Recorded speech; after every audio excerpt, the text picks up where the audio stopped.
नमस्कार, स्वागत है आपका यूपीपीएससी आर समीक्षा अधिकारी प्रैक्टिस सेट सेकंड के पहले एपिसोड में। पिछले वीडियोस में मैंने प्रैक्टिस सेट वन के सारे क्वेश्चंस काफ़ी डिटेल में सॉल्व कराए हैं, तो अगर आपने देखा नहीं होगा तो जाके इस चैनल पे देख लीजिएगा। हम स्टार्ट करते हैं क्वेश्चन नंबर फर्स्ट से। यहाँ पे दिया गया है कि अवतल दर्पण के विषय में कौन सा कथन सत्य है। चार स्टेटमेंट दिए गए हैं। वाहनों की हेडलाइट में अवतल दर्पण का प्रयोग होता है और एक गोलाकार दर्पण जिसके परावर्तक सतह अंदर की ओर मुड़ी हुई होती है वो अवतल दर्पण कहलाती है। तीसरा, दंत चिकित्सक अवतल दर्पण का प्रयोग करते हैं। और चौथा, किसी दर्पण की फोकस दूरी का मान धनात्मक हो तो वह अवतल दर्पण को बताता है। आइए इसको मैं समझाता हूँ चारों स्टेटमेंट को कि कौन सा कथन यहाँ पर सत्य है, कौन सा असत्य है और क्यों सत्य है ये भी बताता हूँ। वाहनों की जो हेडलाइट होती है उस हेडलाइट में हम लोग अवतल दर्पण का प्रयोग करते हैं, ये करेक्ट है। अवतल दर्पण ये आउटसाइड से कोटिंग किया गया रहता है, यानी अंदर वाला जो एरिया होता है ये इसका रिफ्लेक्टिंग एरिया है। लाइट यहाँ पे आती है तो आने के बाद से रिफ्लेक्ट होकर चली जाती है, ठीक है। दूसरा है यहाँ पे ये करेक्ट है। और दूसरा है कि जो स्फेरिकल मिरर होता है उसका इन साइड ये वाला जो एरिया है ये रिफ्लेक्टिंग एरिया कहलाता है। और ऐसा अगर मिरर जो जिसका इन साइड एरिया रिफ्लेक्टिंग एरिया होगा तो कॉनकेव मिरर कहलाएगा, ये करेक्ट है। तीसरा है जो डेंटिस्ट होते हैं वो कॉनकेव मिरर का यूज़ करते हैं, इसलिए करते हैं कॉनकेव मिरर का यूज़ क्योंकि कॉनकेव मिरर क्या करता है कि कॉनकेव मिरर में एक ऐसा पोजीशन होता है फोकस और पोल के बीच का जहाँ पे ऑब्जेक्ट को अगर रखा जाए तो उसका इमेज वो मैग्नीफाई करके बड़ा बनाता है और क्लियर बनाता है, ठीक है। इसलिए डॉक्टर इसका यूज़ करते हैं ताकि दांतों को आसानी से देख सकें कि कहाँ पे कौन सी गड़बड़ियाँ है। चौथा है किसी दर्पण की फोकस दूरी का मान धनात्मक हो तो अवतल दर्पण कहलाता है, तो ये गड़बड़ है। अगर कॉनकेव मिरर में जनरली जो फोकल लेंथ की वैल्यू होती है वो निगेटिव होती है। कॉनकेव मिरर में फोकल लेंथ की वैल्यू हमेशा नेगेटिव होती है, यानी कि कॉन्वेक्स मिरर की अगर बात की जाएगी कॉन्वेक्स मिरर में यानी कि उत्तल दर्पण की अगर हम बात करें तो उत्तल दर्पण में जो फोकल की लेंथ की वैल्यू होती है वो पॉजिटिव होती है। इसमें कॉनकेव की बात कर रहे हैं तो इसलिए गलत है। तो इस हिसाब से देखा जाए तो option number first second and third तीनों के तीनों करेक्ट है यहाँ पे, यानी ऑप्शन नंबर बी सही हो जाएगा। चलिए हम बात करते हैं क्वेश्चन नंबर सेकेंड की। क्वेश्चन नंबर सेकेंड में कह रहा है कि लॉर्ड कॉर्नवालिस के किस सहयोगी ने अस्थायी बंदोबस्त के प्रस्ताव का विरोध किया था। लॉर्ड कॉर्नवालिस के किस सहयोगी ने अस्थायी बंदोबस्त के प्रस्ताव का विरोध किया था। चार ऑप्शन दिए गए हैं, John Shore, Charles Hare, James Grant और कैप्टन मुनरो। तो इसका सही आंसर हो जाएगा जेम्स ग्रांट। देखिए हम बात करते हैं जेम्स ग्रांट और जॉन शोर की। जेम्स ग्रांट और जॉन शोर की अगर हम बात करें तो लॉर्ड कॉर्नवालिस के ये सहयोगी थे। जेम्स ग्रांट भी और जॉन शोर ये दोनों को दोनों लॉर्ड कॉर्नवालिस के क्या थे, सहयोगी थे, ठीक है। इनके साथ मिलकर काम करने वाले थे इंडिया में। और लगान के अस्थायी बंदोबस्त को लेकर जेम्स ग्रांट और जॉन शोर में भिन्न मत था, यानी जो लगान का अस्थायी बंदोबस्त को लेकर इनका जो मत था, जो इनका विचार था, जेम्स ग्रांट का कुछ और था और जॉन शोर का कुछ और था, ठीक है। लगान से संबंधित इन्होंने अपने अपनी विचारधाराएं लॉर्ड कॉर्नवालिस के सामने पेश की। और हम बात करते हैं इसमें कि जॉन शोर लगान के अस्थायी बंदोबस्त का समर्थक था। लगान का जो अस्थाई बंदोबस्त है, ठीक है, लगान के लिए जो अस्थाई बंदोबस्त की बात की गई थी ना, अस्थाई बंदोबस्त की जो बात की गई थी लगान के लिए, तो उसमें उसमें जॉन शोर की अगर बात की जाए तो जॉन शोर इसका समर्थन करता था अस्थाई बंदोबस्त को लेके। वहीं हम बात करें जेम्स ग्रांट का तो जेम्स ग्रांट अस्थाई बंदोबस्त का विरोधी था। जेम्स ग्रांट को क्या था, अस्थाई बंदोबस्त का ये विरोधी था। उसका मानना था कि समस्त भूमि सरकार की है। जेम्स ग्रांट का मानना था कि जितनी भी भूमि है सारी की सारी भूमि लैंड गवर्नमेंट की है और लगान सरकार के द्वारा वसूल किया जाना चाहिए, न कि ज़मींदारों के द्वारा। जेम्स ग्रांट का यह मानना था कि जितनी भी ज़मीनें हैं वो ब्रिटिश गवर्नमेंट की है और वो जो लगान वसूल करने का काम होगा वो गवर्नमेंट करेगी, न कि वहाँ का प्रांतीय ज़मींदार करेंगे। इसीलिए इन दोनों का मत में विचार में काफ़ी विभिन्नताएं देखने को मिली। हम बात करते हैं कंपनी की। कंपनी ईस्ट इंडिया कंपनी यानी 1793 में बात करें तो 1793 में अस्थाई बंदोबस्त लागू किया गया था। ये सवाल बन सकता है कि अस्थाई बंदोबस्त कब लागू किया गया था, ठीक है, ये भी सवाल बनता है कि अस्थाई बंदोबस्त कब लागू किया गया था। तो आप इसको कर सकते 1793 1793 में अस्थाई बंदोबस्त को लागू किया गया था। तो इस हिसाब से देखा जाए तो बोला गया कि कौन से व्यक्ति था जो विरोध में था अस्थाई बंदोबस्त के, तो वो था जेम्स ग्रांट। चलिए क्वेश्चन नंबर थर्ड पे आते हैं। सबसे पहले भारत की औसत प्रति व्यक्ति पर कैपिटा इनकम की बात की जाए, प्रति व्यक्ति आय का अनुमान किसने लगाया था। भारत में प्रति व्यक्ति आय का जो अनुमान लगाने का श्रेय जाता है वो किसको जाता है। ऑप्शन दिया गया है दादा भाई नौरोजी, आरसी दत्त, अशोक मेहता और रजनी पामदत्त। सही आंसर हो जाएगा दादा भाई नौरोजी। देखिए भारत में पहली बार औसत प्रति व्यक्ति आय यानी कि इनकम पर पर कैपिटा इनकम की बात की जा रही है। पर कैपिटा इनकम की बात की जा रही है, ठीक है। तो जो पर कैपिटा प्रति व्यक्ति आय होता है ना, प्रति व्यक्ति आय होता है, प्रति व्यक्ति हम आय की बात करें, पर कैपिटा इनकम की बात करें, तो इसका जो एक स्टेटिस्टिकल जो अनुमान लगाया गया था ना, जो सांख्यिकी अनुमान लगाया गया, वो दादा भाई नौरोजी के द्वारा लगाया गया। किनके द्वारा? दादा भाई नौरोजी के द्वारा एक स्टेटिस्टिकल डाटा दिया गया, ठीक है। उन्होंने बताया, दादा भाई नौरोजी ने, कि प्रति व्यक्ति आय को कैसे कैलकुलेट किया जाए।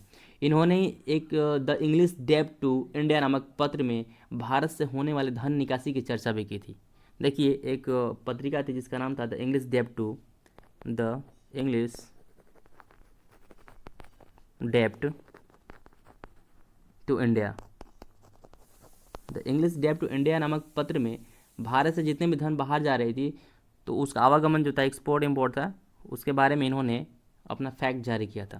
तो इसका सही आंसर हो जाएगा सेकंड, दादा भाई नौरोजी।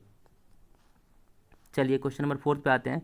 भारत में शिक्षा के विकास हेतु कलकत्ता में एशियाटिक सोसाइटी या बंगाल की स्थापना किसने किया था? 4 ऑप्शन दिए गए। एजुकेशन सिस्टम को में सुधार करने के लिए, ठीक है, इंडिया में एजुकेशन सिस्टम में सुधार करने के लिए कोलकाता में एक एशियाटिक सोसाइटी ऑफ बंगाल की इस्टेब्लिशमेंट की जाती है।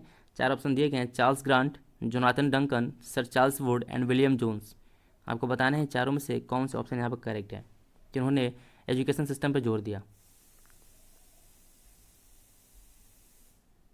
देखिए, हम बात करते हैं भारत में शिक्षा के विकास के लिए, तो 1784 की बात है, ठीक है। 1784 में, 1784 में एशियाटिक सोसाइटी ऑफ बंगाल की स्थापना की जाती है।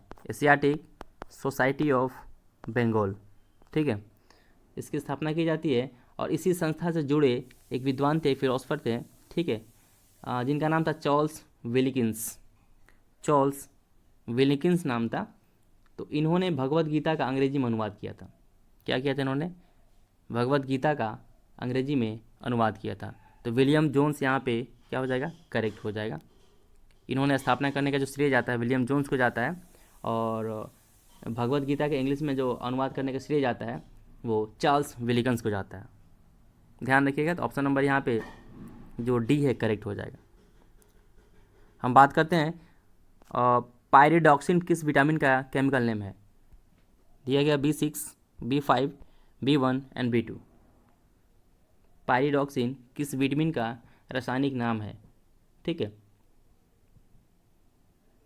आइए आपको बता दूं। देखिए, तो पायरिडॉक्सिन है, जो विटामिन B6 है, इसको हम लोग पायरिडॉक्सिन के नेम से जानते हैं। इसका साइंटिफिक नेम है B6 का है पायरिडॉक्सिन। अब यहाँ पर ऑप्शन में दिए गए हैं B1, B2 एंड B5। इसको भी समझ लेते हैं। B1 को हम लोग थायमिन के नाम से जानते हैं, ठीक है, B1 को हम लोग थायमिन के नाम से जानते हैं। और यहाँ B2 की बात करूँ मैं, B2 को पेटोथेनिक एसिड के नाम से जानते हैं। पेटोथेनिक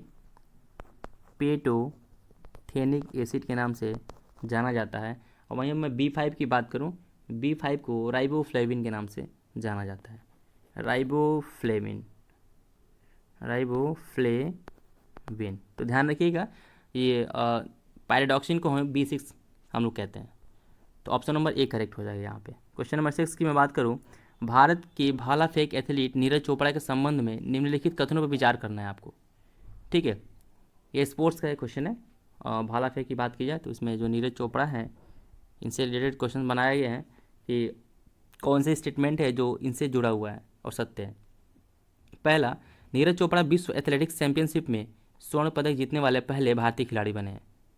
वर्ल्ड एथलेटिक्स चैंपियनशिप में गोल्ड मेडल जीतने वाले पहले भारतीय खिलाड़ी बने हैं, ये पहला स्टेटमेंट है। सेकेंड, इससे पहले नीरज चोपड़ा ने विश्व एथलेटिक्स चैंपियनशिप 2022 में सिल्वर मेडल जीता था। 2 ऑप्शन दिए गए हैं, बताना है कि दोनों में से कौन सा करेक्ट है। आइए मैं आपको बता दूं, यहाँ पे ये दोनों स्टेटमेंट अपने जगह पे करेक्ट है। नीरज चोपड़ा ये विश्व एथलेटिक्स चैंपियनशिप में गोल्ड मेडल जीतने वाले पहले भारतीय खिलाड़ी बने हैं, ये करेक्ट है।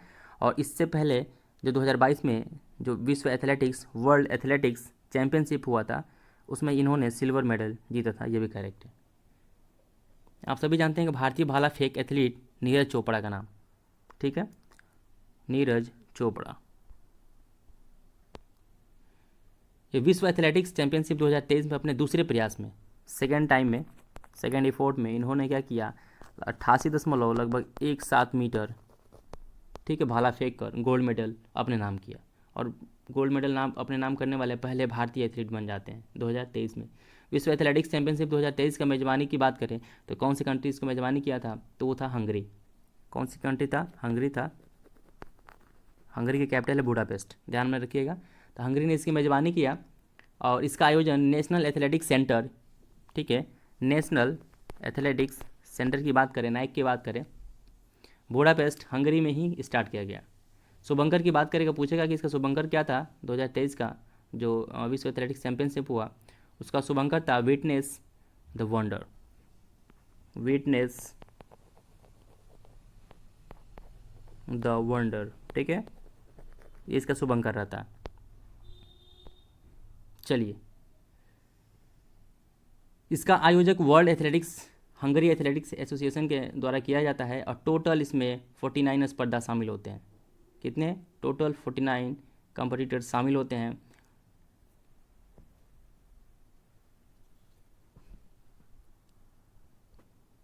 आगे बढ़ते हैं, क्वेश्चन नंबर 7 पे आते हैं। जुलाई 2023 में संपन्न विश्व तीरंदाजी युवा चैंपियनशिप 2023 में भारत ने कौन सा स्थान हासिल किया है। विश्व चैंपियनशिप तीरंदाजी युवा चैंपियनशिप होता है 2023 में, तो भारत ने कौन सा यहाँ पे स्थान हासिल किया, आपको बताना है। 4 ऑप्शन दिए गए हैं, पहला, दूसरा, तीसरा, चौथा, ठीक है।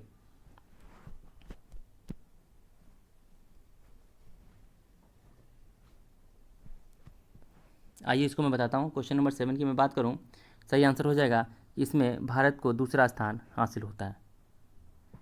3 से देखिए, 3 से लेके 9 जुलाई तक, 3 से लेकर 9 जुलाई 2023 के मध्य, ठीक है, 2023 के मध्य विश्व तीरंदाजी युवा चैंपियनशिप होता है।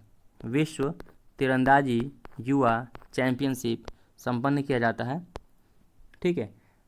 और इसका आयोजन जो होता है लिमरिक में होता है। लिमरिक एक प्लेस है और ये आयरलैंड में स्थित है, ठीक है। जो लिमरिक है आयरलैंड में है, यानी इसका जो आयोजन होता है आयरलैंड में देखने को मिलता है, आयरलैंड के लिमरिक में। इसमें टोटल 58 देशों के 518 तीरंदाजों ने भाग लिया था।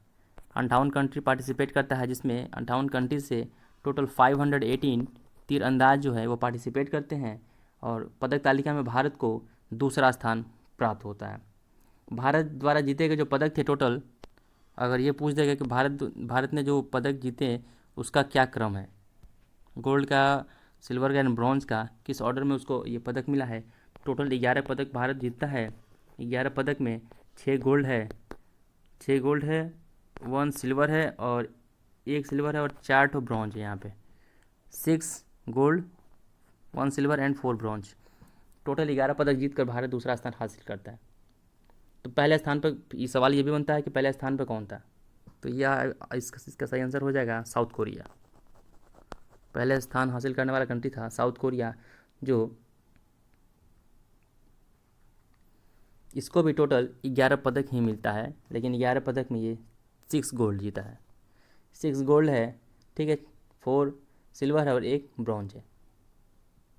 चलिए, अब बात की जाए तीरंदाजी युवा चैंपियनशिप की। इसका पहला संस्करण कब स्टार्ट हुआ था।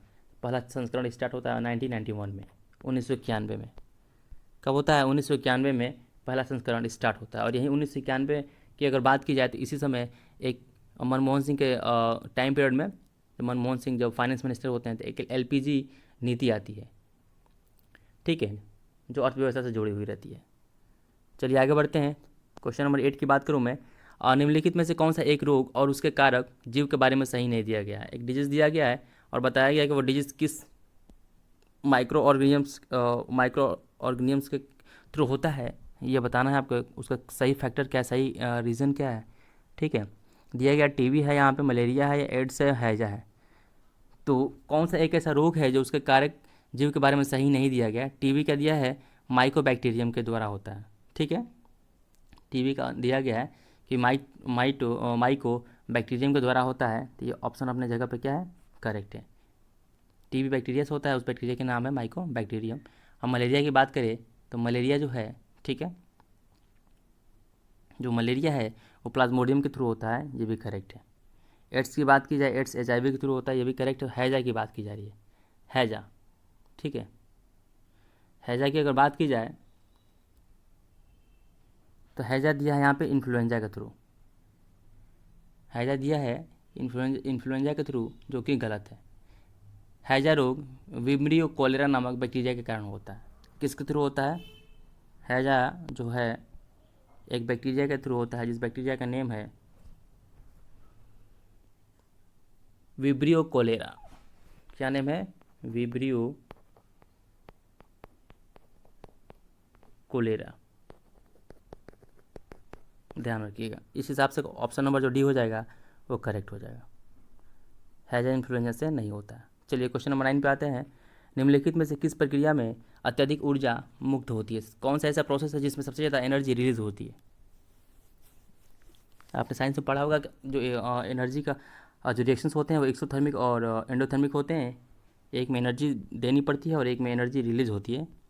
तो यहाँ पे दिया गया है 4 ऑप्शन। एक ट्रांसपिरेशन है, एरोबिक रेस्पिरेशन है, एनएरोबिक रेस्पिरेशन है और फर्मेंटेशन है। तो आइए मैं बताता हूँ। यहाँ पे जो देखिए, यहाँ पे दिया गया है एरोबिक जो रेस्पिरेशन है ये करेक्ट हो जाएगा।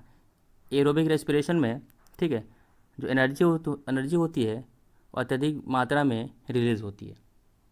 एरोबिक श्वसन एक जैव रासायनिक प्रक्रिया है, ठीक है, एक बायोकेमिकल प्रोसेस है जिसमें एनर्जी व कार्बन डाइऑक्साइड निकलती है। इस हिसाब से एरोबिक रेस्पिरेशन यहाँ पे करेक्ट हो जाएगा। जैसे आप फोटोसिंथेसिस का केस पढ़ते हैं कि फोटोसिंथेसिस में हम लोग कार्बन डाइऑक्साइड, जल और वाटर को मिलाते हैं in the presence of sunlight और क्लोरोफिल के प्रेजेंस में, तो एनर्जी का फॉर्मेशन होता है वहाँ पे, ठीक है। वो एक अलग प्रोसेस हो गया। यहाँ पे हमारे बॉडी के अंदर क्या होता है, रिएक्शंस होते हैं और रिएक्शंस होने के बाद से फूड का वहाँ पे एनर्जी का फॉर्मेशन होता है, जिसमें कार्बन डाइऑक्साइड भी रिलीज होती है और एनर्जी बनती है। चलिए क्वेश्चन नंबर 10 की बात करूँ मैं।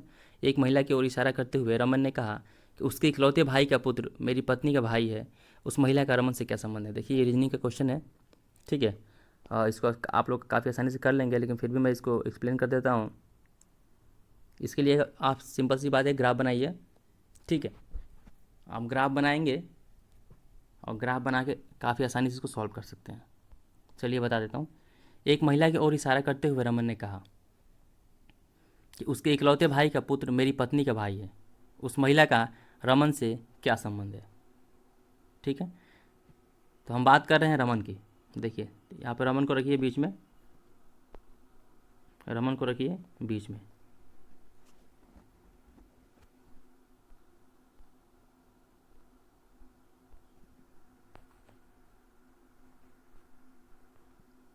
अब बोला जा रहा है ये महिला हो गई, ठीक है,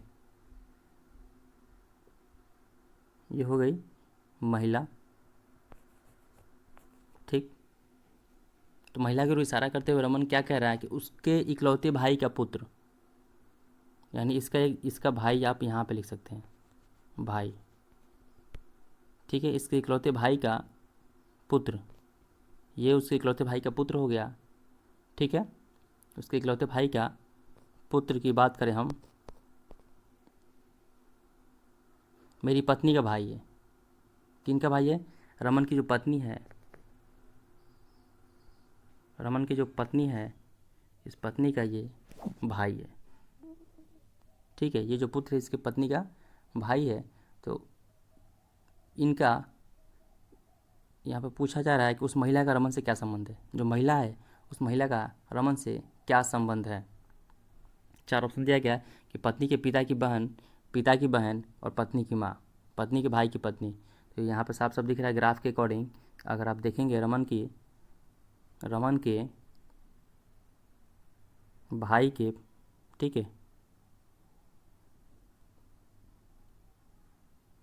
तो उसके इकलौते भाई का पुत्र मेरी पत्नी का भाई है, तो ये हो जाएगा पत्नी के पिता की बहन। क्या हो जाएगा? इसके पत्नी की पिता की बहन हो जाएगा, ठीक है।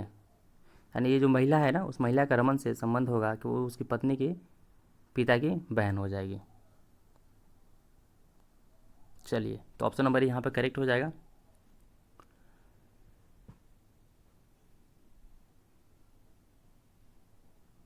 अब हम बात करते हैं क्वेश्चन नंबर 10 हो गया। इसी क्रम में आगे बढ़ते हुए हम देखेंगे कि जितने भी इसके क्वेश्चंस बने हुए हैं उसको 10 क्वेश्चंस के फ्रेम करके मैं आपको बताता जाऊंगा अभी काफ़ी डिटेल में। इसमें आपका जीएस हो गया, रीजनिंग हो गया, और जो भी पोर्शन करंट अफेयर्स हो गया जी, सब इस सारे के सारे क्वेश्चंस मिक्सअप मिलेंगे। चलिए, तो आज की वीडियो में सिर्फ इतना ही रहने देते हैं। मिलते हैं आपसे नेक्स्ट वीडियो में, तब तक आप अपना ख्याल रखिए। धन्यवाद।